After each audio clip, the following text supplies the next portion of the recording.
박근혜 전 대통령과 이재용 삼성전자 부회장 등이 연루된 국정농단 사건이 모두 파기환송됐습니다.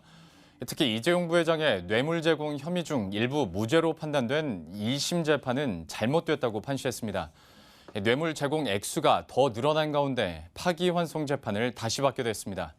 대법원에서 고장석 기자가 보도합니다. 대법원 전원합의체는 오늘 국정농단 상고심을 통해 박근혜 전 대통령과 최순실, 이재용 부회장에 대한 사건을 모두 파기환송했습니다. 핵심이었던 말 구입 비용과 말 사용 비용은 어디까지 뇌물로 볼 것인가에 대해 대법원은 모두 뇌물에 해당한다고 판시했습니다.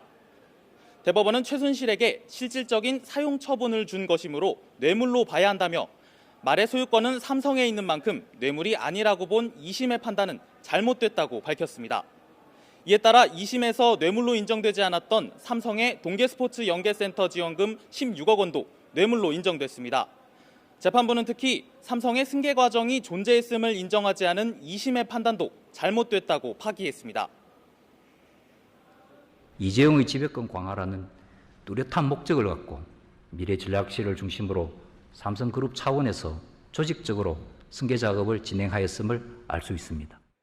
승계 작업은 그에 관한 전 대통령의 직무행위와 제공되는 이익 사이에 대가 관계를 인정할 수 있을 정도로 특정되었고 부정한 청탁의 내용이 될 수 있습니다.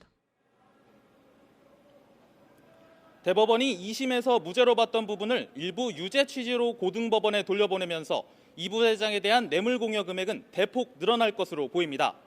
앞서 2심에서 뇌물로 인정한 승마지원 용역 대금 36억 원에 오늘 대법원이 유죄로 추가 인정한 말 3마리 값 34억 원, 영재센터 지원금 16억 원 등 모두 86억 원으로 늘어날 수 있습니다.